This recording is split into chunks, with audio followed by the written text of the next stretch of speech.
नमस्कार, मी सागर विजय गुरवणे. आमचा आवाज आमच्या हक्कासाठी या यूट्यूब चॅनलवर माझा एक नवीन व्हिडिओ घेऊन येत आहे आपल्यासाठी. ह्या यूट्यूब संदर्भात माझा आणि या चॅनलवरती माझा एक विषय आहे, तो म्हणजे माझ्या जमिनी संदर्भात, माझ्या ताब्यासंदर्भात. त्या विषयावरती अजून एक मी नवीन माझा एक वळण लागलेला आहे त्या विषयाला, आणि ते वळण म्हणजे आहे मी आता माझ्या जमिनीच्या ताब्यासंदर्भात. मी वारंवार 20 वर्ष प्रयत्न करतोय. माझे जे कौटुंबिक वाद आहेत त्यातूनही माझा प्रयत्न चालू आहे. त्या सगळ्यासाठी कोर्ट कचेरी मॅटर झालेला आहे. कोर्ट कचेरी मॅटर मधून सुद्धा आम्ही यातून मार्ग काढत आमच्या बाजूने हा निकाल लागला. या निकालासंदर्भात त्यानंतर आम्हाला जे ताबा मिळण्यासंदर्भात पत्र आलं, कोर्टाचे आदेश आले. तहसीलदारांनी त्याच्यावरती पाठपुरावा केला आहे. तहसीलदार पाठपुरावा करून 6 वर्ष झाले आम्हाला ताबा मिळत नाही. आम्ही वारंवार तहसीलदारांकडे आणि आमच्या या विभागातील आमच्या या पंचायत समिती तसेच तहसीलदार ऑफिसमध्ये आम्ही वारंवार जाऊन सुद्धा आम्हाला ताबा मिळत नाही. याबद्दल पक्का वाटप तक्ता सुद्धा तयार झालेला आहे आणि हा पक्का वाटप तक्ता आम्ही तुम्हाला दाखवत आहे. या संदर्भातील एक जमिनीचा पक्का वाटप तक्ता कोर्टाच्या आदेशाप्रमाणे या तक्त्याचं वाटप झालेलं आहे. आणि पण तहसीलदार अजूनही हा वाटप तक्ता तयार झालेला आहे, तरी सुद्धा आमचे जे विरोधार्थी आहेत ते या तक्त्याला मंजुरी देत नाहीत आणि त्यामुळे आम्हाला हा ताबा अजून मिळालेला नाही. तहसीलदारांनी नोटीस काढली होती की परत एकदा फेरमोजणी व्हावी, पण फेरमोजणीसाठी आमच्याकडे आलेले असताना अजून प्रथम आलेले एस आर शिंदेने जसे काही पैसे घेतले होते त्याप्रमाणे त्यांनी याची उत्तरं दिली. त्यांनी सांगितलं की आता शेतजमीन आहे त्यामुळे कोणत्याही प्रकारचं वाटप होणार नाही, काही होणार नाही, आपण पुढची तारीख त्यांनी आम्हाला दिली नाही. हे माझ्या मागील व्हिडिओत सुद्धा मी सांगितलं होतं की एस आर शिंदेने आमच्याबरोबर कोणत्या प्रकारे गैरवर्तणूक केली होती. एस आर शिंदे हे भूमी अभिलेखचे ऑफिसर्स आहेत. त्यांनी त्यांचं हे गैरवर्तणूक प्रकरण मी माझ्या मागच्या व्हिडिओत दाखवलं होतं तुम्हाला, कोणत्या प्रकारे त्यांनी हे केलेलं होतं. तहसीलदारांना आणि कलेक्टर साहेबांना, जे जिल्हाधिकारी आहेत सिंग म्हणून आहेत, त्यांना आम्ही भेटलो. त्यानंतर त्या संदर्भात सूचना दिल्या. त्यांनी याचा पाठपुरावा करण्यासाठी सांगितलं, पण त्यांनी सांगितलं की मी माझ्या तहसीलदारांशी बोलून घेतो आणि मग आणि तिथे हे बोलणं झालं होतं. त्यानंतर आम्हाला त्यांनी आश्वासने दिली, कोणत्याही प्रकारचा आम्हाला ताबा भेटला नाही. त्यानंतर मी तत्पूर्वी आपले सरकार पोर्टलवर 7 ते 8 माझ्या तक्रारी दाखल केल्या. माझ्या 8-10 दिवसाच्या पिरियडमध्ये, या वर्षभरातल्या पिरियडमध्ये माझ्या 10 तक्रारी झाल्या, 10 ते 12 तक्रारी. त्यांचा मी पाठपुरावा दाखवतोय तुम्हाला. त्याच्याबद्दल मला फक्त 4 उत्तरं मिळाली. त्या 4 उत्तरं व्यतिरिक्त मला कोणतंही असं ठोस उत्तर मिळालेलं नाही आणि माझं हे प्रकरण तसंच चालू राहिलं. त्याची ही प्रत मी माझ्या या पोर्टलवरती दाखवत आहे, ती तुम्ही बघा.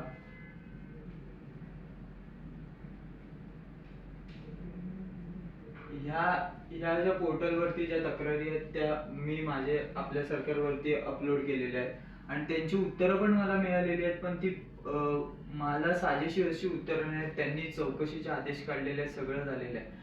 परत एकदा मी तहसीलदारांना पत्रव्यवहार केला. त्या पत्रव्यवहार त्यांनी सांगितलं की आम्हाला फेरमोजणी करण्याचे आदेश आहेत. फेरमोजणी अद्यापही झाली नाही.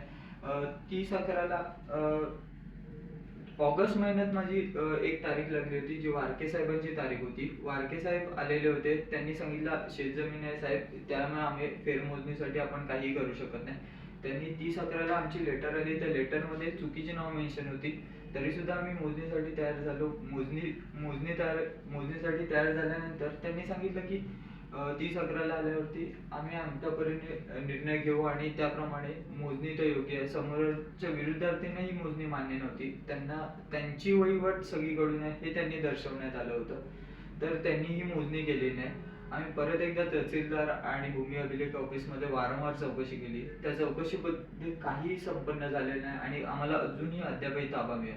गेली 20 ते 22 वर्षे आमचा हा रखडलेला हे सगळं आहे आणि यामुळे आम्हाला आर्थिक नुकसान झालं. आमची घरपट्टी, चालू असलेली घरपट्टी ग्रामपंचायतीकडून पण या विषयावरून बंद करेल, कारण का आम्हाला ग्रामपंचायतीतून सांगण्यात आलं की हा कोर्ट मॅटर आहे, कोर्ट मॅटर मध्ये तुम्हाला कोणत्याही प्रकारची घरपट्टी भेटणार नाही.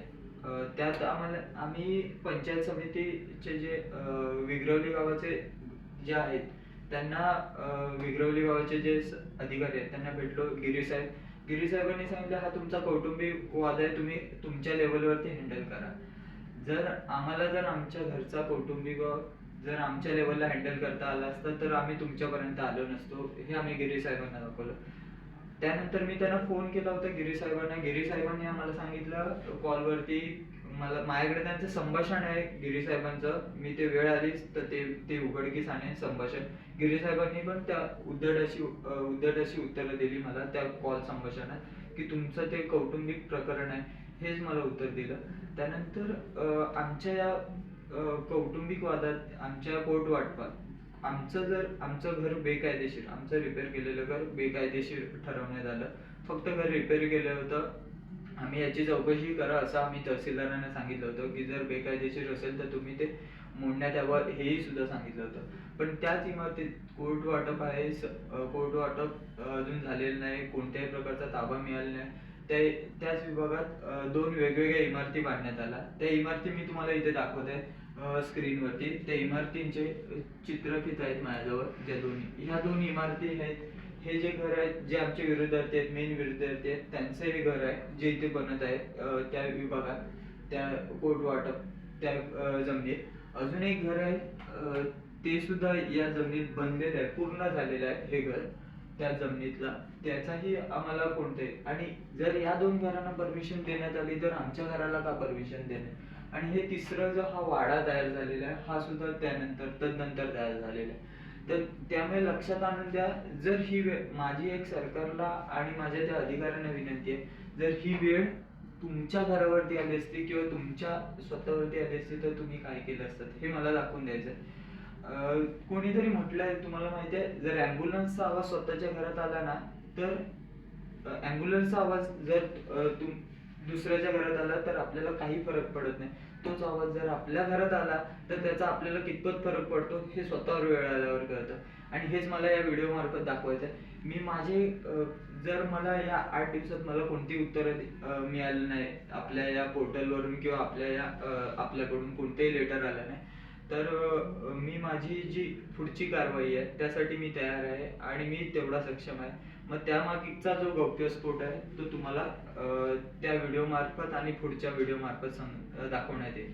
धन्यवाद, नमस्कार. आपण सहकार्य कराल हीच माझी विनंती आहे.